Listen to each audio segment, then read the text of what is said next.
Kes siis ei teaks Bob Marley'd? Ta on ju üks ajaloo kuulsamaid reggae-lauljaid. Aga enne kui ta kogu maailmas tuntuks sai, algas tema elu ühes väikeses kohas Jamaikal. Robert Nesta Marley sündis 6. veebruaril 1945 Nine Miles, St. Anne'is, Jamaikal. Ta kasvas üles koos oma ema Cedella Marley'ga. Bob armastas juba noorena jalgpalli ja muusikat. Hiljem kolisid nad Trenchtowni, mis on vaene piirkond Kingstonis, Jamaika pealinnas. Seel hakkas ta muusikat veelgi rohkem armastama, sest teda ümbritsesid erinevad helid ja kohalikud muusikud. 1960. alguses moodustas Bob koos Bonnie Wailer ja Peter Toshiga bändi. Ansambel kandis mitmeid erinevaid nimesid, enne kui sai tuntuks kui The Wailers. 1964 aastal sai Jamaikal kuulsaks nende laul Simmer Down. See oli üks Bob Marley esimesi suuri läbimurdeid muusikas. Aastate möödudes muutus ka Marley muusika. Kohalikust Jamaika kõrast sai ta tuntuks reggae kaudu. See on muusikastiil, millel on tugev seos Jamaikaga. Paljud tema laulud räägivad vaesusest, vabadusest, võrdsusest, usust ja ühtsusest. Selle tõttu ei saanud temast ainult laulja. Paljude inimeste jaoks sai temast ka tavaliste inimeste hääl, kes kogevad raskusi ja ebaõiglust. 1970-ndateks olid Bob Marley ja The Wailers juba tuntud erinevates riikides. Tema publik kasvas ja muutus mitmekesisemaks. Ta alustas tuuritamist erinevates maailma paikades. Marley oli tuntud ka oma aktiivsuse poolest. Talle meeldis joosta ja ta armastas ka jalgpalli mängida. Seetõttu tundus paljudele, kes teda nägid, et ta on tugev ja terve. Kuid 1977 aastal tema parema jala suure varba juures märgati probleemi. Alguses arvati, et see on seotud jalgpallivigastusega. Kui arstid teda uurisid, selgus, et tal on akraalne lentiginoosne melanoom, haruldane nahavähi tüüp, mis võib kasvada küüne all või jalatalla all. Arstid soovitasid eemaldada kahjustatud varba, et takistada vähi levikut. Marley ei nõustunud täieliku amputatsiooniga. Selle asemel lasi ta eemaldada kahjustatud osa ja jätkas oma elu ning muusikukarjääri. Järgmistel aastatel jätkas ta salvestamist ja tuuritamist.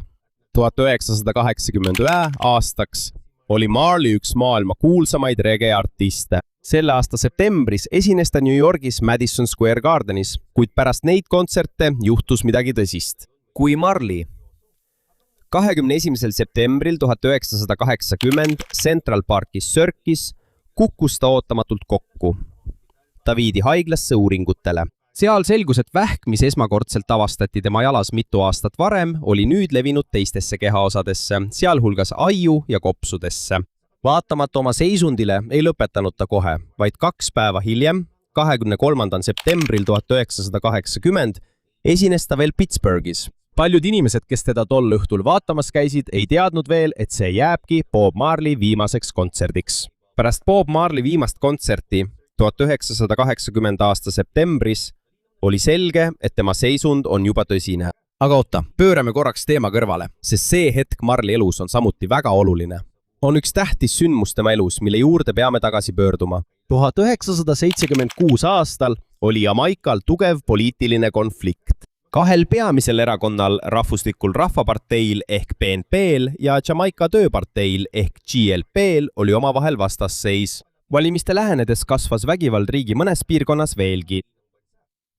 Kuna Bob Marley oli väga populaarne ja mõjukas, tahtsid paljud inimesed teada, kummal poolel ta seisab. Kuid Marley ei tahtnud toetada ühtegi erakonda. Tahtis kasutada oma muusikat inimeste ühendamiseks. Seetõttu nõustus ta esinema tasuta Smile Jamaica kontserdil 1976. Aasta detsembris kontsert oli mõeldud selleks, et aidata vähendada pingeid ja rahutusi Jamaikal, kuid pärast kontserdi väljakuulutamist määras valitsus juba valimiste kuupäeva. Selle tõttu arvasid mõned inimesed, et Marley toetab peaminister Michael Manley BNP'd, kuigi Marley oli juba varem öelnud, et tema kontsert ei ole poliitilise partei üritus. Ja 2 päeva enne kontserti, kui Marley harjutas oma kodus Kingstonis, tungisid äkitselt sisse relvastatud mehed ja avasid tule. Marley sai pihta, samuti tema naine Rita ja tema mänedžer Don Taylor. Kõik nad jäid ellu. Samuti ei suudetud kunagi tõestada, kes tegelikult rünnaku tellis. Seega ei saa ühtegi erakonda kindlalt vastutavaks pidada.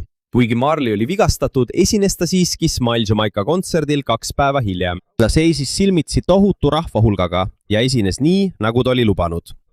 pärast seda lahkus ta Jamaikalt ja elas mõnda aega Londonis, kus ta jätkas muusika loomist.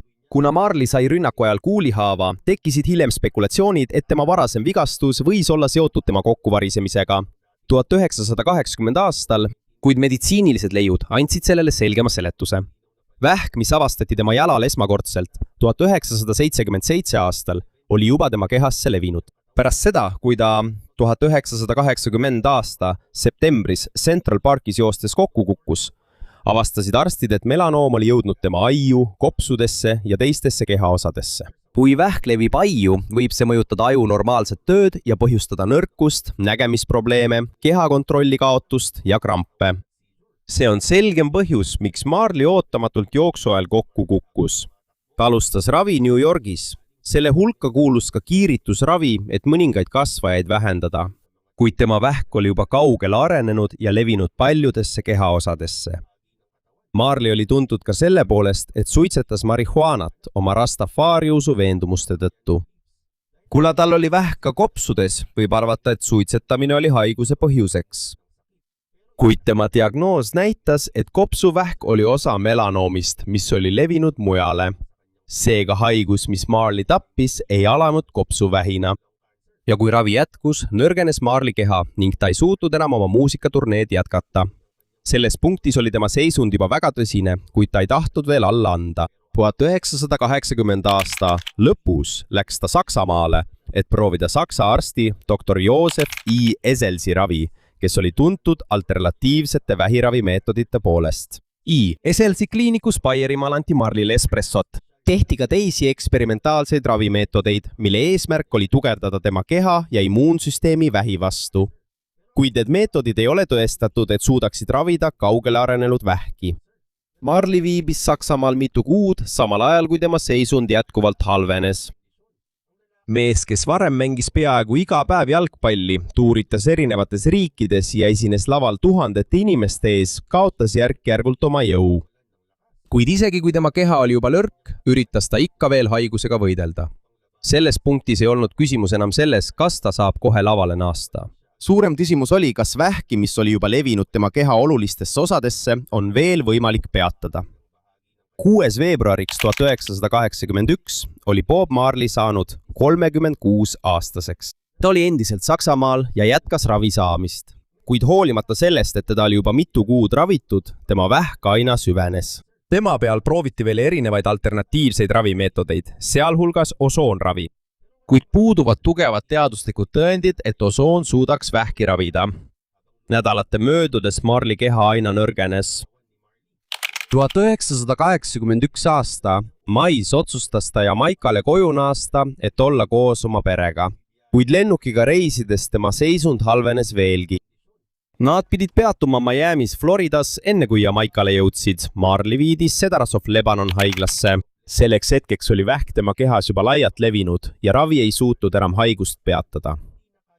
11. mail 1981 suri Bob Marley Miamis. Ta oli vaid 36 aastane. Tema surma peamiseks põhjuseks oli melanoom, mis oli levinud tema keha olulistesse osadesse. 10 päeva pärast tema surma korraldas Jamaika valitsus talle riikliku matuse. Tuhanded inimesed tulid, et avaldada viimast austust. Kohal olid ka riigi peamised poliitilised juhid, sealhulgas peaminister Edward Siga ja endine peaminister Michael Manley. Marley maeti Nine Mile'ist Jamaikal, kohas, kus ta sündis. Enne oma surma autasustas Jamaika teda ka teenete ordeniga tema suure panuse eest riigi kultuuri. Pärast tema surma hakkasid levima erinevad vandenõuteooriad tema vähi tegeliku põhjuse kohta. Üks tuntumaid lugusid räägib, et talle anti kingad, mille sees oli peidetud ese, mis torkas tema jalga ja põhjustas talle vähi. On ka versioone sellest loost, mis seovad selle CIA-ga, kuna Marley'l oli poliitiline mõju. Kuid selle loo toetuseks puuduvad tugevad tõendid. Marley melanoom oli tuntud meditsiiniline seisund, mida nimetatakse akraal-lentiginoosseks melanoomiks. See võib kasvada küüne all, peopesal või jalatallal. Selle tekkeks ei ole vaja mürki, vigastust ega salajast rünnakut. Selline melanoom on haruldane. Kuid see on melanoomi tüüp, mida tumedama nahaga inimestel esineb sagedamini kui teisi melanoomi liike. seega on selgem seletus Bob Marley surmale meditsiiniline, mitte vandenõuteooria. Tema suurel varbal esmakordselt avastatud vähk levis hiljem teistesse kehaosadesse. Samuti ei ole piisavalt tõendeid, et öelda, et lihtne jalgpallivigastus oli põhjuseks. Tõenäolisem on, et vigastus aitas varba probleemile tähelepanu pöörata. See ei olnud põhjus, miks melanoom tekkis. Samuti ei saa kindlalt öelda, et Marley oleks kindlasti ellu jäänud, kui ta oleks amputeerimisega nõustunud. Ulatuslikum kahjustatud piirkonna eemaldamine oli üks ravimeetoditest, mida talle tol ajal soovitati, aga pole võimalik kindlalt teada, milline oleks tulemus olnud, kui ta oleks valinud teise ravi. Nüüd, kui me teame, mis Bob Marleyga juhtus. Räägime nüüd sellest, kui suur oli tema mõju ja kuidas tema laulud aitasid paljudel inimestel silmi avada. Sest Bob Marley ei olnud lihtsalt laulja. Ta kasutas muusikat selleks, et rääkida vaesusest, rassismist, vabadusest, rahust, ühtsusest ja tavaliste inimeste õigustest. Ja kuna tema kirjutamisviis oli lihtne, oli sõnumit lihtne mõista, isegi siis, kui sind poliitika ei huvita. 1972. alguses oli rege juba Jamaikal tuntud, kuid teistes riikides polnud see veel nii populaarne. Üks albumitest, mis aitas seda muuta, oli Catch a Fire, mis ilmus 1973 aastal. Album aitas Bob Marley ja The Wailersit tutvustada suuremale publikule Euroopas ja Ameerikas. Paljud selle albumi laulud räägivad tavaliste jamaikalaste elust ja raskustest. Nii et samal ajal, kui maailm tutvus regiga, said nad teada ka paljude Jamaika inimeste tegelikust olukorrast. Järgnes album Burnin. Sellel olid lood Get Up and Stand Up, mille tegid Marley ja Peter Tosh. Laulu sõnum on lihtne. Ära lase end niisama rõhuda ja õpi oma õiguste eest seisma. Kuna sõnumit oli lihtne mõista, sai laul tuntuks erinevates kohtades kui õiguste ja ebaõigluse vastu võitlemise laul. Albumil on ka laul I Shot the Sheriff.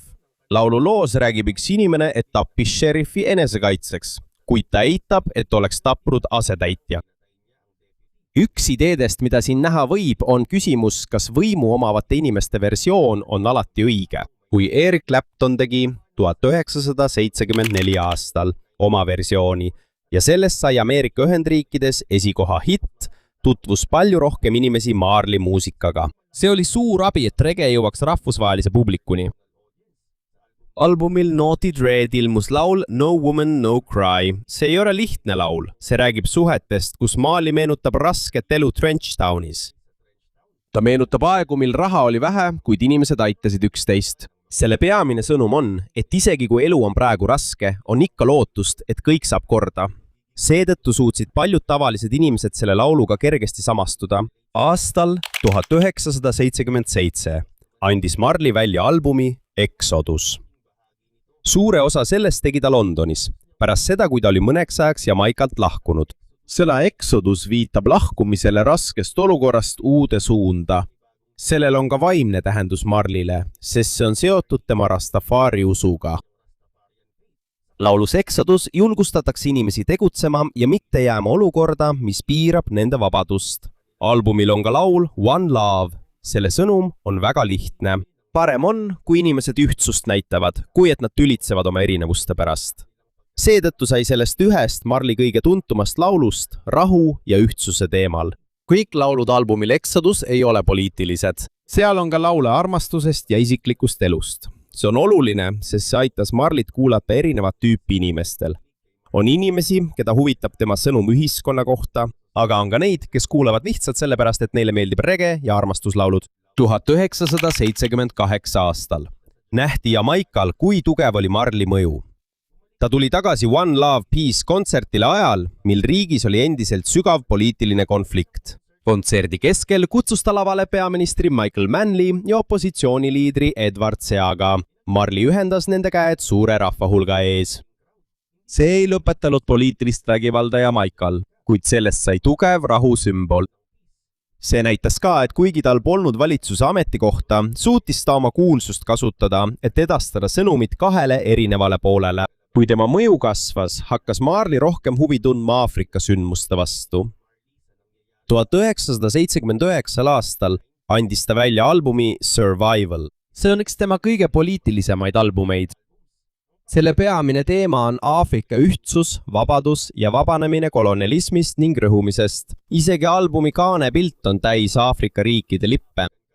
Marley jaoks on oluline, et Aafrika juurtega inimesed tunneksid oma ajalugu ja et nad tunneksid oma identiteedi üle uhkust.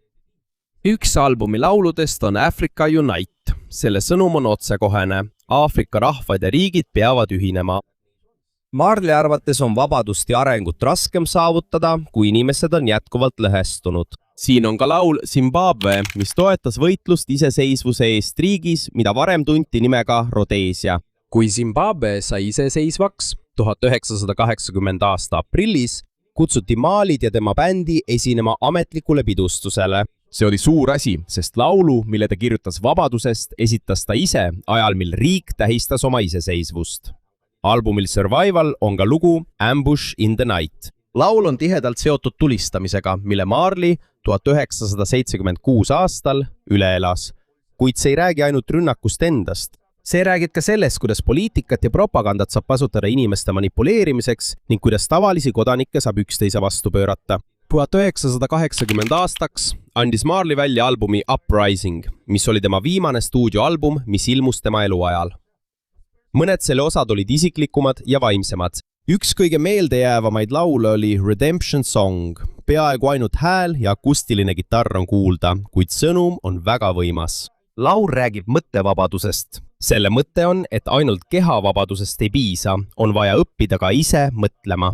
Ja ära lase hirmul või valedel uskumustel oma mõtteid kontrollida. On olemas ka laul Could You Be Loved, mis on tempokam ja mille järgi on lihtne tantsida. Aga selle rõõmsa kõla taga on sõnum iseendaks jäämisest ja sellest, et ei tohiks lasta teistel end muuta lihtsalt selleks, et sind aktsepteeritaks. On olemas ka laul Three Little Birds, mis on üks tema lihtsamaid laule lootusest. Selle sõnum on, et ära lase probleemidel ja hirmul end alla neelata, sest mitte kõik rasked ajad ei ole püsivad. Seetõttu kasutatakse seda laulu siiani paljude inimeste jaoks lohutuseks. Marley'l on ka laule, mis käsitlevad otseselt rassismi. Üks kõige selgemaid näiteid on laul War. Selle sõnad põhinevad Etioopia keisri Haile Selassie kõnel. Peamine sõnum on, et tõelist rahu ei saa kunagi olla, kuni inimesi hinnatakse kõrgemaks või madalamaks ainult nende nahavärvi tõttu. Ajal, mil rassiline diskrimineerimine oli paljudes riikides veel väga tugev, oli selline sõnum Jamaica artistilt, keda kogu maailm juba kuulas, väga võimas. Siit on näha, miks Bob Marley mõju oli teistsugune. Ta ei kasutanud muusikat ainult selleks, et öelda inimestele, mida nad peaksid mõtlema. Sageli kasutas ta seda selleks, et esitada küsimusi. Miks on rassism? Miks on inimesi, kellel pole vabadust? Miks on mõned inimesed väga vaesed, samal ajal kui teised on väga rikkad? Miks inimesed tülitsevad poliitika pärast nii kergesti? Ja miks me mõnikord laseme teistel otsustada, mida me peaksime uskuma? Kui laul paneb sind mõtlema asjadele, millele sa varem tähelepanu ei pööranud, siis ületab see lihtsalt meelelahutuse piiri. Ja see on üks suurimaid asju, mida Marley on teinud. Ta kasutas reget kui viisi, et edastada keerulisi teemasid lihtsal moel. Samuti ei olnud Bob Marley see, kes see rege leiutas. Paljud Jamaica muusikud mängisid seda juba enne, kui tema esile kerkis. Aga tema oli üks peamisi põhjuseid, miks rege kogu maailmas tuntuks sai. Kui tema kuulsus kasvas, sai tuntumaks ka Jamaica, selle kultuur ja Rastafari liikumine. Tema kontsertide ja albumite kaudu jõudis rege Euroopasse, Ameerikasse, Aafrikasse ja hiljem peaaegu kõikidesse maailmapaikadesse. Rege mõjutas ka teisi muusikastiile nagu rock, punk, hip-hop ja pop. Paljud järgmiste põlvkondade artistid said inspiratsiooni Marley heliste sõnumist, kuid ta ei mõjutanud ainult muusikatööstust. Ta aitas kaasa ka sellele, et rohkem inimesi hakkas huvituma kolonialismi ajaloost, Aafrika iseseisvusest, rassismist ja poliitilistest konfliktidest Jamaikal. On kuulajaid, kes kuulsid esimest korda Zimbabwest tänu tema laulule. On inimesi, kes hakkasid esimest korda huvituma Rastafari uskumustest tema muusika tõttu. Ja on inimesi, kes hakkasid küsima rassilise ebavõrdsuse kohta tänu sõnumitele, mida nad kuulsid. Seega Bob Marley tõeline mõjuvõim ei mõõdeta ainult tema müüdud albumite arvuga. Seda näeb paremini selles, kui paljude inimesteni tema ideed jõudsid. Inimene võib alguses kuulata lihtsalt sellepärast, et talle meeldib rege rütm. kuid hiljem võib ta märgata, et laul räägib hoopis vabadusest, rassismist, vaesusest või rahust. Sellisel viisil muutub muusika sillaks, mis aitab tõsist probleemi seletada tavalisele inimesele. Võib-olla ta ei vaataks pikka poliitilist kõnet ega loeks selle kohta raamatut. Ja see ongi põhjus, miks Bob Marley muusika on endiselt aktuaalne, kuigi ta on juba ammu lahkunud. Ajad on muutunud, kuid rassism, sõda, vaesus, diskrimineerimine ja poliitiline lõhestumine on ikka veel olemas. Seetõttu mõistab uus põlvkond endiselt paljusid tema laulude sõnumeid. Bob Marley elu jäi lühikeseks. Aga selle aja jooksul suutis ta tuua regemuusika Jamaikalt rahvusvahelisele turule. Veelgi olulisem on see, et ta näitas, et muusikat saab kasutada mitte ainult inimeste lõbustamiseks, vaid ka selgitamiseks, küsimuste esitamiseks ja jõu andmiseks. Ta ei saanud presidendiks ega valitsusjuhiks. Tal ei olnud oma enda armeed ega poliitilist ametikohta. Aga oma hääle ja laulude kaudu suutis ta miljonitele inimestele edastada sõnumi rahust, vabadusest, võrdsusest ja ühtsusest. Ja see on põhjus, miks siiani ei mäleta maailm mitte ainult Bob Marley nime, vaid tema muusikasse pandud ideed elavad endiselt edasi.